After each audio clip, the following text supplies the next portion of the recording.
Olá pessoal, estamos aqui para mais uma disciplina. Nesse momento nós vamos estudar com vocês a disciplina de banco de dados. Na primeira aula nós vamos falar sobre os conceitos e fundamentos. Nessa primeira aula nós vamos estar pegando um formato um pouco diferente. Eu vou colocar as apresentações agora aqui embaixo, vou ficar o tempo inteiro em tela. A apresentação vai ficar aqui no canto com vocês. E nós vamos estar fazendo algumas leituras e explicando esse conteúdo. Então vamos ao conteúdo de hoje. Vamos falar sobre conceitos e fundamentos. Quando a gente vai falar sobre conceitos e fundamentos de banco de dados, olha o íconezinho que eu pus para vocês aqui, o mundo todo é cercado de banco de dados. Nós temos banco de dados hoje em qualquer parte, qualquer sistema que você vai trabalhar, nós vamos ver que existem bancos de dados embutidos, ou internamente, ou de uma forma ou de outra, nós temos bancos de dados associados aos sistemas mundiais que a gente tem hoje em dia. Então, para poder falar sobre banco de dados, nós precisamos primeiro falar sobre o que é dado e informação. O dado, vamos dar uma lidinha na observação que está aqui. Dado é o que está armazenado, é aquilo bruto. Nós pegamos o nome de uma pessoa, idade, sexo, o que ela comprou, isso são dados brutos. E esse dado ele é fonte para informações. Nós podemos dizer também que os dados são informações em estado bruto, que tem que ser lapidados, que tem que ser trabalhados para poder ter sentidos e trazer recursos para a empresa. Porque o dado é a principal fonte de recursos que a empresa tem. Quando eu falo recursos, estou falando de bens. Porque quando você tem o dado, você consegue extrair informação. A informação é suficiente para a empresa fazer gerência. Saber se ela tem que aumentar a compra de matéria-prima, se ela tem que aumentar a divulgação. Tudo isso eu consigo a partir de dados. Esses dados são trabalhados e são gerados informação. Sozinhas eles não têm sentido. Mas quando a gente pega esses dados e trabalha eles, nós passamos a ter informação, ou seja, eu tenho o dado trabalhado, processado, gera-se informação. Um exemplo simples disso, nós podemos pegar as vendas e pedidos de uma pequena empresa. Eu tenho registrado os números de pedidos, o número de venda, como o produto foi, isso são dados brutos. Mas a partir disso eu consigo extrair informações. Exemplo, eu consigo dizer, se eu tenho nos dados a data do pedido, o valor do pedido, eu consigo dizer quanto a empresa faturou por mês. Veja bem que isso não está explícito nos dados. Eu tenho que pegar esse dado, fazer um processamento, fazer a totalização por mês daqueles pedidos e chego na informação que é faturamento por mês. Olha que tem mais informações nesses dados brutos. Eu tenho, por exemplo, os cadastros de clientes. No cadastro de clientes eu tenho o nome do cliente, eu tenho o telefone, eu tenho endereço, eu tenho o estado, eu tenho o CEP. Baseado no CEP, eu consigo dizer qual é o setor da cidade que mais compra do meu comércio. Isso é um dado bruto, que depois de trabalhado, de processado, eu consigo extrair muitas informações disso. Vamos seguindo. Bom, quando a gente está acostumado a falar de banco de dados, a gente já usa isso sem ser sistematizado, sem ser informatizado. A prova maior dessa que vocês estão vendo aqui do lado, a questão de um armário de aço. O armário de aço é um usado para guardar informações, ele é no formato de um banco de dados, só que é um banco de dados físico, sem ser informatizado. Se a gente fizer um comparativo aqui, uma analogia, nós teríamos, por exemplo, que o armário ele é um conjunto de arquivos. Cada gaveta é um arquivo. Quando eu pego essa gaveta e abro essa gaveta do armário de aço, eu tenho registros. Ou seja, cada folha que está ali dentro daquele armário, cada página daquela ali, cada pastinha daquela suspensa, é um arquivo, é um registro. Depois que eu peguei o registro e abri ele, eu consigo ver as informações em cada um desses registros. Então, as informações eu tenho os campos de um registro. Então, isso é uma analogia simples com os sistemas de arquivos que nós vamos trabalhar, que a gente pode trabalhar quando a gente fala de banco de dados, onde eu tenho o armário de aço seria um conjunto de arquivos, cada gaveta seria um arquivo, dentro da gaveta eu teria um registro e no registro eu tenho os campos. Continuando, vamos a uma pequena definição agora de que é banco de dados. O banco de dados é um depósito integrado e compartilhado de dados armazenados. Essa é a parte interessante. Quando a gente fala de compartilhado, nós temos bancos de dados que não são compartilhados, mas que são bancos de dados. Exemplo, uma planilha do Excel é um banco de dados, só que é um banco de dados não sistematizado. Tem lá um monte de informação, você coloca nas colunas, coloca os dados, mas não é integrado. Eu tenho informações replicadas que podem estar duplicadas. Exemplo, eu tenho uma planilha que tem o cadastro de cliente, eu tenho uma outra planilha que tem a venda de produtos ao cliente. De venda de produto ao cliente, eu tenho o nome do cliente novo, eu tenho o telefone do cliente, esses dados estão duplicados. Então começa a gerar problema, não são integrados. Quando eu falo agora de um banco de dados, com a palavra propriamente dita, nós estamos falando que o banco de dados tem que ser integrado, ou seja, todas as informações estão juntas e possíveis de serem acessadas sem duplicação, e compartilhado, ou seja, eu tenho o mesmo dado, pode ser acessível por várias pessoas simultaneamente. Isso só é possível quando eu tenho um banco de dados real. Se eu estiver trabalhando com a planilha, até o Excel até tem lá uns truques em você compartilhar a planilha. Mas não foi feito para isso, não é o foco de compartilhamento de dados. É um recurso para poder permitir uma ou duas pessoas acessarem o mesmo arquivo, mas se eu tiver várias pessoas acessando, eu não vou conseguir ter acesso a esse recurso. Continuando então. Quando a gente fala sobre banco de dados, pessoal, nós vamos começar a falar sobre alguns níveis de abstração. Os níveis de abstração nos permitem conhecer desde o mundo real até aquilo que vai lá no banco de dados. Vamos passar por eles aqui. Primeiro eu tenho o mundo real, eu tenho representações de organizações e suas alterações. São seres, objetos, fatos no mundo real. Coisas que existem realmente, são não necessariamente sistematizados. Quando eu tenho esse mundo real, que é o nível de abstração mais alto, ou seja, que tem eu não consigo ter detalhes, o negócio está bem nebuloso, bem na nuvem, como está o desenho aqui, eu preciso pegar desse mundo real e diminuir o nível de abstração. Eu preciso ter mais informação. Eu passo a criar um modelo descritivo, onde eu tenho descrição de estruturas e procedimentos. São informações informais. É um texto, tá? Quando eu falo de modelo descritivo, eu estou falando de um texto que descreve a organização, que me diz o que essa organização faz, quais informações ela guarda, como é que ela faz pedido, como é que ela vende, como é que ela compra produto, compra matéria-prima. Isso é o modelo descritivo, um texto. Só que isso é informal ainda, ou seja, eu não tenho nesse modelo informações que me dizem que qualquer pessoa que lê vai chegar na mesma conclusão. Aí nós pegamos o nível de abstração e chegamos mais um nível com mais detalhamentos e agora um nível mais formal. Nós vamos falar de modelo conceitual, onde eu tenho estruturas de informações e definições de manipulação. Nesse momento eu começo a ter informações formais, eu tenho um modelo que tem regras, que tem formas, que diz como uma informação se relaciona com outra. Então esse modelo conceitual, pensando em banco de dados, tá? Ele tem informações mais claras para qualquer pessoa que lê e entenda do mesmo jeito. Então nós temos modelos definidos no mercado, do Peter Chains, do Code, que determinam como esse modelo deve ser construído. O que representa cada símbolo, o que eu faço com cada símbolo desse.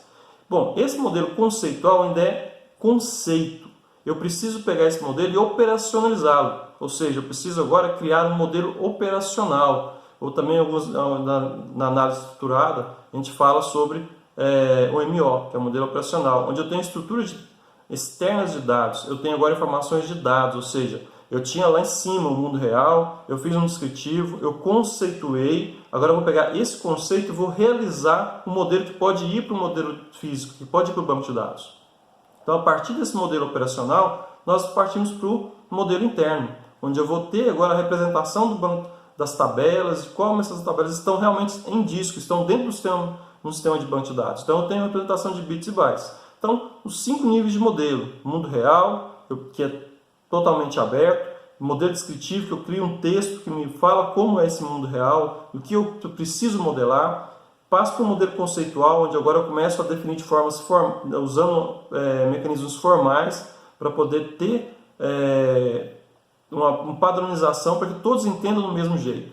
Dessa padronização eu desço um pouco mais no nível de abstração e falo sobre modelo operacional, modelo que está dentro de um modelo de banco de dados, para poder representar se tem tabelas, se tem colunas, quais são as colunas, quais são os seus tipos, e depois o modelo interno, que é o que vai para o banco de dados em si. Seguindo. Bom, falamos então de banco de dados, falamos dos modelos de abstração. Agora nós vamos falar sobre as aplicações que tem de banco de dados. Quando nós começamos a aula, eu falei com vocês que nós temos vários modelos de banco de dados. Vários modelos não, os bancos de dados estão em todas as áreas que nós trabalhamos hoje. Se você for lá no seu Facebook, no seu WhatsApp, no seu Instagram, todos eles têm um banco de dados por trás. Mas os bancos de dados surgiram um pouco antes disso. Vamos ver alguns exemplos aqui com a gente dos bancos de dados que são mais comuns e desde o início da computação são usados como banco de dados. Nós temos então aqui o banco de dados financeiro, um dos fortes hoje em dia. Nós temos aqui, falando de controle das transações, se eu pegar banco financeiro, vamos falar da Receita Federal, Você quer um sistema de banco de dados mais integrado que tem tanta informação? É uma aplicação de banco de dados. Linhas aéreas, aqui foi um dos pontos que foram usados com muita ênfase quando o banco de dados surgiu, que é poder fazer o controle de reservas e horários. Nós tínhamos acesso, tem que ter acesso à informação, tinha que ser compartilhada e tinha que ter segurança. E surgiram os bancos de dados para cuidar disso. Nos primeiros primórdios da computação, as universidades, que controlavam já matrículas, registro de notas nos sistemas computadorizados, usando banco de dados. O sistema de venda, que é o que a gente mais tem hoje em dia, são as varejistas ou atacadistas que controlam clientes, produtos e compras. Na indústria, fazendo controle de produção, estoque, pedido, cadeia de suprimentos. Aqui, gente, é tão interessante que a gente tem integração entre dois sistemas quando a gente fala de banco de dados, onde a empresa que produz precisa consumir matéria-prima. Elas podem ter integração via banco de dados que quando a matéria-prima na indústria estiver baixando, ela já solicita a compra no banco de dados da fornecedora de matéria-prima. Tudo isso via banco de dados e outros sistemas computacionais. Recursos humanos também muito usados para registro de empregados, salários, dedução de impostos. São todas aplicações que são utilizadas com banco de dados. A gente conhecendo vendo que são muitas aplicações e essas aqui são só algumas. Prosseguindo. Bom, nós falamos sobre banco de dados. É uma estrutura um pouco mais simples. Agora nós vamos falar de um modelo que a gente chama sistema de gerenciamento de banco de dados, de um sistema. Esse sistema, vamos dar uma olhadinha na definição dele aqui. Ele é um conjunto formado por um banco de dados mais as aplicações. Aqui está o diferencial, tá? O banco de dados em si é um repositório de dados integrado e compartilhado. Só que tem várias pessoas mexendo nele, independente. Agora, quando eu falo no SGBD, Sistema Gerenciador de Banco de Dados, eu tenho um conjunto de aplicações que são responsáveis por manipular e controlar o acesso a esses dados. Tá? Então, esse sistema, que é um conjunto de aplicações, ele manipula os dados. A gente não tem acesso aos dados direto mais, é o SGBD que faz isso. Então, esse software ele manipula todos os acessos ao banco de dados. Você não faz mais acesso ao banco de dados, você faz acesso ao SGBD. Tá? Nós vamos ver um pouquinho mais para frente que os SGBDs atualmente quase sempre funcionam no modelo cliente-servidor, onde eu tenho um servidor de banco de dados rodando no local e eu tenho clientes fazendo requisições a esse servidor de banco de dados. Ok, feita essa breve introdução sobre o sistema de gerenciador de banco de dados, vamos falar sobre os componentes. Tá? Os SGBDs, os componentes, esses aqui são os mais comuns, tá? Dependendo do sistema de gerenciador de banco de dados, pode ter outros, mas esses aqui são os que são mais importantes para a gente conhecer. Primeiro, gerenciador de acesso a disco. É o SGBD que é responsável por poder saber o que tem que ser guardado em disco e o que tem que ficar em memória para acesso mais rápido. O processador de consultas, que é o subsistema do SGBD que recebe uma solicitação de acesso ao dado. Então, ele recebe uma linguagem estruturada solicitando o dado. Ele pega essa linguagem, faz o processamento, descobre o que essa linguagem quer dizer de forma sistematizada e realiza a busca dos dados no disco e traz a informação de volta para o usuário. Aí nós temos os arquivos de dados, que os dados são realmente guardados. Nós temos uma informação importante, que é o dicionário de dados. O que é um dicionário de dados? São informações sobre os próprios dados. O banco de dados é uma coisa tão interessante que ele tem tabelas, ele tem informações sobre as informações que estão nele. Ou seja, eu quero saber quais são as tabelas que tem esse banco de dados, quais são as colunas. Está no dicionário de dados. A coluna tal, de qual tipo? Então nós vamos ver isso daí com calma. Nós temos também o sistema de índices. Os índices são muito interessantes, porque os índices permitem a gente fazer acesso mais rápido aos dados. Tá? Isso aqui vocês vão ver isso um pouquinho melhor no nosso material textual. E eu tenho uma coisa que é hiper, ultra importante quando a gente fala de banco de dados, gente, que é o gerenciador de backup, tá? Backups e de transação. Porque quando a gente trabalha com banco de dados, o que é mais importante para a empresa estão geralmente em banco de dados. São as informações que essa empresa tem. Lembra? Eu tenho os dados geram informação. O que é mais importante para a empresa? O computador onde estão os dados ou os dados em si? Os dados são mais importantes e mais caros do que o próprio computador. Porque os dados que são gerados, são armazenados ali, alguns são insubstituíveis. Então, o custo, o valor dele para a empresa é muito grande. Então, o backup, o que é backup? Falando de gerenciador de backup, mas tá, eu acho que o que é isso? Vocês estão acostumados com isso já. Né? Backup é a cópia de reserva ou cópia de segurança. Então, a gente deve fazer cópias de segurança dos dados. Guardar isso em um local seguro. O backup não é guardado no HD do servidor, é guardado em outro computador, em outro local de preferência, para a gente poder ter segurança dos dados que estão guardados lá. Continuando. Bom, falamos do banco de dados, falamos de SGBD. Agora, quais são os benefícios de se usar o SGBD? O primeiro deles é redução de redundância. Já falamos sobre isso na aula de hoje. Quando a gente tinha lá as planilhas de venda de produtos para clientes, eu tinha uma planilha para poder guardar o nome do cliente, os dados do cliente, e tinha uma outra planilha para poder guardar o pedido. Só que tinha informação do cliente na planilha de pedido e tinha informação de cliente na planilha de clientes. E se eu autorizasse numa, eu não autorizava na outra. Isso gera redundância. Ao ter redundância, eu tenho o próximo problema que o banco de dados evita aqui embaixo, o benefício dele, que é as inconsistências são evitadas. O que é uma inconsistência quando eu falo de banco de dados? É quando eu tenho a informação em dois lugares, essas informações elas têm que estar sempre refletindo uma na outra. Se eu mudo num lugar e não mudo na outra, os dados estão inconsistentes. Não, tá? Então, se eu tenho que o cliente está ativo e ele tem um pedido e não está ativo, essa informação não está consistente. Ou se eu apago a tabela lá na planilha de cliente, eu apago o cliente e eu tenho o cliente na tabela de pedido, também está inconsistente. Quando a gente fala de SGBD, ele tem mecanismos para evitar que isso aconteça. Primeiro, porque ele evita o que nós vimos no primeiro passo, redundância. Evita redundância. Mas nós vamos ver que nós vamos trabalhar com modelagem de dados. O banco de dados ele trabalha com o modelo. Se você propõe um modelo que evita redundância, o banco de dados garante. Mesma coisa com as inconsistências. Outro item muito importante é a facilidade de acesso aos dados. Nós conseguimos, quando a gente está dentro de um SGBD, extrair os dados, ou seja, extrair informação desses dados de forma muito fácil e muito rápida. Com uma linha de comando, que nós vamos ver mais para frente de SQL, eu consigo dizer qual é a produtividade da empresa por mês, eu consigo dizer quanto ela faturou, quantos pedidos ela vendeu, com uma única linha de SQL, que é a linguagem de consulta estruturada do banco de dados. Então, quando eu mexo com o SGBD, eu tenho uma facilidade de acesso aos dados muito grande. E ao ter essa facilidade, eu também tenho facilidade de compartilhar os dados. Um único repositório e várias pessoas acessando esse repositório ao mesmo tempo. Isso é compartilhamento de dados, é possível, esse benefício é possível devido ao uso de SGBD. Eu tenho uso de padrões. Quando a gente trabalha com planilhas lá, eu tenho as colunas bonitinhas lá, a gente consegue fazer até muita coisa com planilha, tá? Não é ruim não. Mas eu não consigo garantir que o padrão seja seguido. Eu posso pôr uma coluna do tipo data, a pessoa ir lá e escrever a data por extenso, e não escrever a data normal. A hora que eu mandar ordenar, não vai dar certo. Com o banco de dados, quando eu digo que uma coluna é do tipo data, ela só vai aceitar a informação do tipo data. Então eu uso padrões e eu sigo os padrões quando eu estou desenvolvendo o banco de dados. Outra parte que é muito importante quando a gente fala dos benefícios de SGBD é a aplicação de restrição de segurança. Os bancos de dados modernos, hoje eu consigo dizer que a pessoa pode ver só uma coluna, ou que essa coluna ela pode ler e não pode alterar, ou até eu posso colocar, ela pode alterar, mas não pode ver. Por exemplo, tem uma questão de atualização salarial, ela tem permissão para poder fazer alteração, mas não pode ver quanto é o salário das pessoas.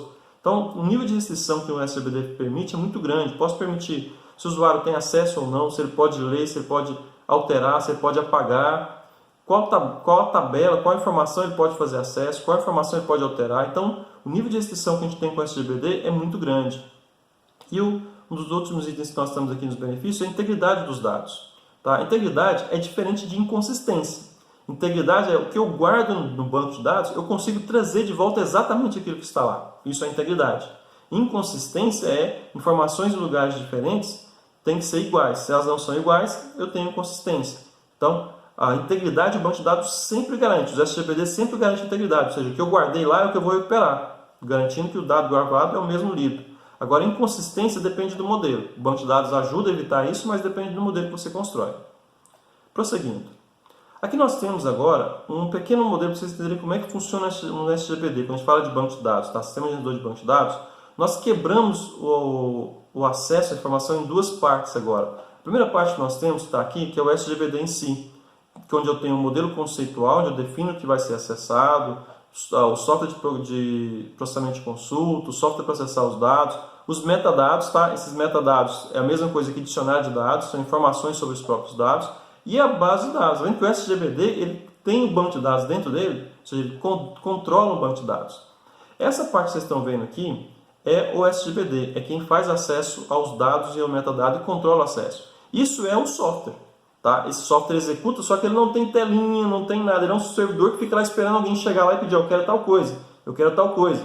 Só que isso é feito por meio dos programas de aplicações de consulta, ou seja, eu tenho um programa, eu tenho um servidor de banco de dados. Esse programa vai lá no servidor de banco de dados, solicita a informação, o banco de dados processa e devolve essa informação para o programa cliente. Então agora que a gente está falando de SGBD, gente, eu tenho sempre duas partes. Um servidor de banco de dados e alguém que acessa. Nesse exemplo que nós estamos colocando aqui, eu tenho um programa de aplicação que faz consulta ao banco de dados. E o usuário solicita a informação pelo programa e recebe a informação de volta.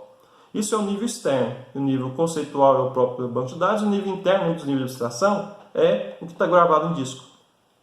Seguindo, nós temos aqui alguns componentes dos SGBDs. Eu vou explicar alguns para vocês, no nosso material textual tem mais. Vou só dar o destaque porque eles são mais importantes para a gente ter ideia um pouquinho dele. Lá no topo é o próprio SGBD. Desse SGBD eu tenho o gerenciador de arquivo, nós falamos sobre ele, aquele que faz acesso aos dados. Eu tenho o gerenciador de buffer, esse aqui é muito interessante, que nós temos bancos de dados gigantescos, na casa de terabytes, de gigabytes de dados. Tá? E acessar disco, nós vamos ver que é uma coisa muito lenta. Então, em outras situações, a gente tem o gerenciador de banco de dados que pega essa informação e deixa em memória, deixa em buffer. Então, esse buffer permite o acesso muito rápido aos dados. Isso é papel do SGBD, tornar o acesso mais rápido. Lembra de facilitar o compartilhamento, facilitar o acesso? O gerenciamento de buffer faz isso. Eu tenho aqui um outro componente, o gerenciador de autorizações. Autorizações se entenda por segurança. Quem pode fazer o quê? Tá? O gerenciador de transações. O que seria transações? Nós temos várias situações que a gente trabalha em banco de dados, que eu tenho várias partes do dado guardado em tabelas diferentes. Nós vamos ver que tabela mais para frente, não se preocupa não. Então, mas são repositórios onde tem pedaços da informação. E quando a gente vai fazer algumas ações, por exemplo, fazer uma transferência de dinheiro de uma conta para outra, eu tenho que tirar o saldo de uma conta e tenho que colocar em outra conta. Só que imagine que se eu estou tirando o saldo de uma conta, a energia acaba ou alguma coisa ocorre e eu não gravo o saldo dessa conta na outra. Eu tenho inconsistência, né?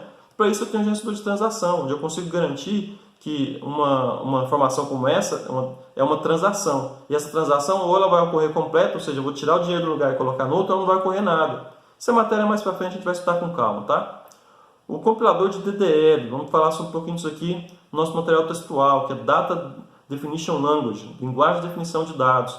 Esse componente do SGBD ele é responsável por pegar as informações de consulta que a gente submete para o banco e pegar ela e transformar numa linguagem que o sistema operacional reconhece, e criar tabela, criar estruturas e fazer consulta de dados. Então passamos por esses itens aqui e chegamos na última parte, que é a parte física, o sistema físico, onde estão os dados guardados. Eu tenho o arquivo de dados, que são os dados em si, que estão armazenados. Eu tenho o dicionário de dados, a gente falou sobre isso. O dicionário de dados é o quê? Informação sobre os próprios dados. Quais são as tabelas que tem aqui? Veja bem, dicionário não é os dados. O dicionário é informações sobre a estrutura dos dados que estão guardados. Quantas linhas tem numa tabela, quais colunas tem lá, qual o nome dela, qual o tipo dessas colunas, isso está no dicionário de dados. Baseado no arquivo de dados, dicionário de dados, nós temos também agora os índices, que são estruturas que nos permitem acessar esses arquivos de dados de forma mais rápida. Tá? Isso nós vamos estudar mais para frente. Estatísticas. Estatísticas trazem informações sobre os índices, sobre os dicionários, sobre os arquivos. Por que essa estatística está aqui? São coletas de dados desses itens aqui, que são usados pelo compilador, que são usados pelo gerenciador de transação e autorização, para poder saber como fazer o melhor acesso aos dados. Ok? Continuando. Aqui eu trago para vocês agora um breve comparativo de como eram os bancos de dados e como era o sistema de gerenciador de banco de dados. Dá uma olhadinha primeiro aqui no processamento com arquivos convencionais. No processamento com arquivos convencionais, estou falando de Word, de Excel, certo? Onde eu tenho o programa. Quem é o programa aqui? O programa que nós temos aqui é, por exemplo, o Excel. Ele solicita ao sistema operacional para poder gravar um arquivo em disco. Ele solicita ao sistema operacional para poder ler a informação em disco.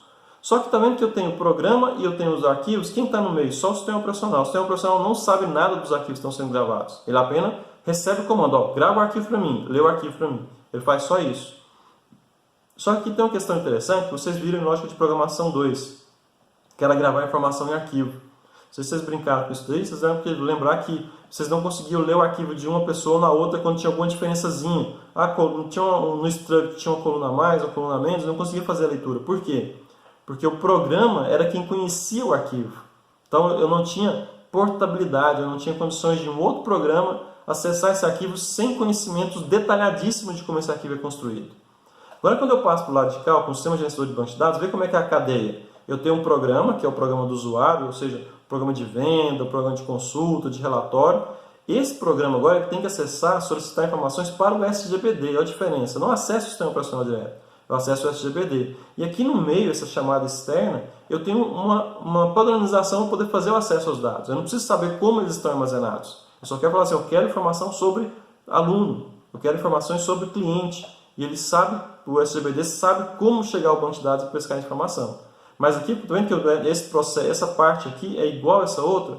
Nós temos vários SGBDs. Cada SGBD conhece o seu banco de dados. Então, se eu pegar o banco de dados de um sistema gerenciador de banco de dados, por exemplo, SQL Server, e levar para o Postgres, que é outro gerenciador de SGBD, eles não conseguem ler os dados um do outro.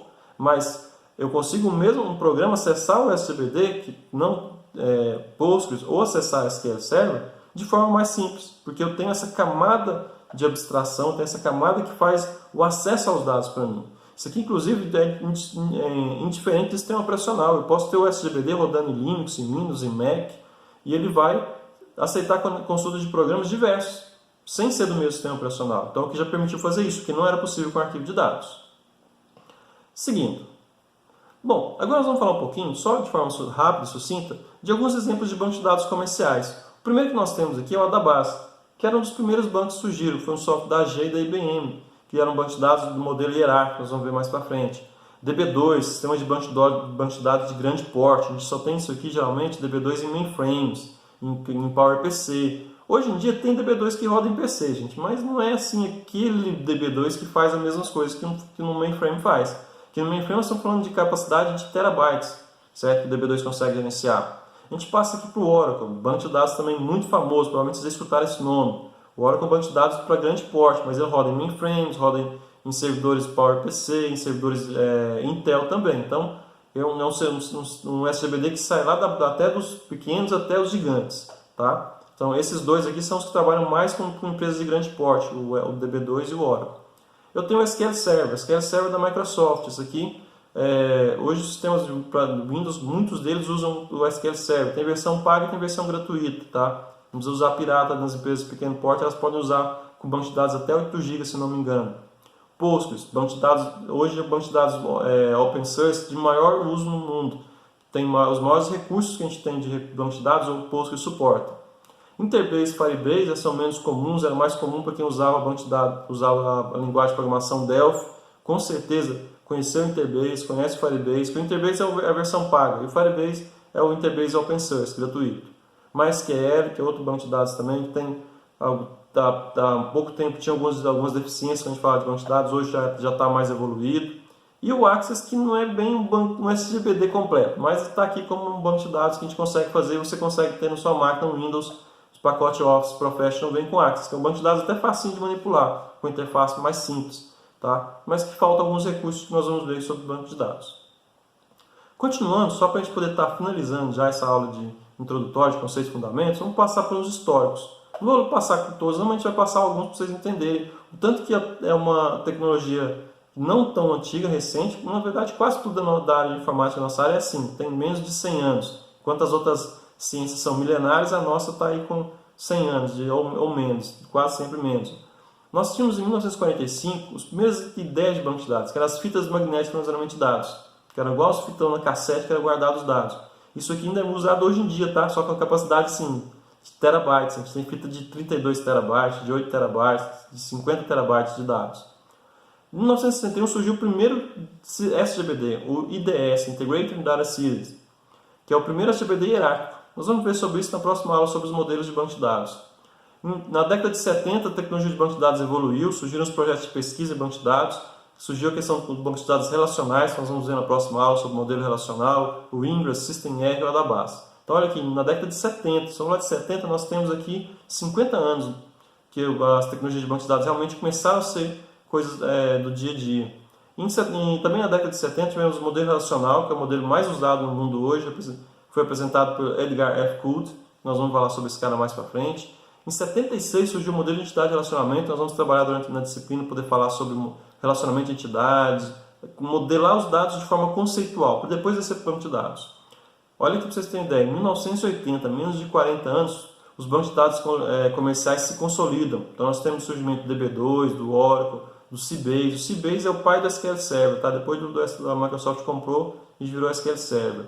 Informix e, na década de 80, surgem ferramentas de banco de dados para PC, DB2 e Paradox, que permitiam o uso de banco de dados em computadores de pequeno porte. E em 1985 surge o primeiro padrão SQL, tá? SQL nós vamos ver que é Structured Query Language. que é a linguagem estruturada de consulta, que é praticamente o padrão de todos os bancos de dados hoje em dia relacionais usando essa linguagem, que permite extrair informação de forma muito simplificada.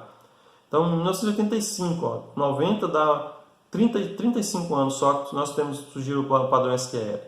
E na década de 90, os SGBDs são estendidos para aplicações complexas. Então, a gente começa a trabalhar com questões espaciais, temporais e multimídia, porque até então não se guardava dentro do banco de dados objetos de imagem, de vídeo, isso era sempre só feito em disco. Tá? Aqui na década de 60 também começa a surgir o conceito de banco de dados orientados a objetos, de 90, desculpa, e propõe extensões de orientação a objeto para SQL, que permitiu usar a orientação a objeto dentro de SQL. Vocês estão vendo comigo também na disciplina em paralelo, programação 1, lá vocês vão conhecer um pouquinho mais sobre orientação a objeto. E em 1992 é que é publicado o SQL2, a versão padrão do SQL2, que é o que a gente usa atualmente ainda. Tá? E em 1995 existe uma discussão muito acalorada no meio acadêmico sobre o uso de banco de dados relacional versus orientado a objeto. E até hoje ainda tem uma dessa discussão muito acalorada, mas o relacional ainda é mais utilizado. A gente está começando a surgir um novo padrão agora, que está muito utilizado, principalmente pelas redes sociais, que tem uma grande capacidade de dados, que fala sobre Big Data, que são os bancos de dados no SQL. E aqui a gente finaliza a primeira aula nossa, com uma aula um pouquinho mais extensa, mas só tem essa videoaula desse primeiro conteúdo, de conceitos e fundamentos. Leiam nossos textos de referência, que vão ser muito importantes para poder aprofundar um pouco mais o conhecimento, e eles serão utilizados nas avaliações de vocês. Espero que vocês tenham gostado da nossa primeira aula de banco de dados. Vejo vocês em uma próxima oportunidade. Até mais!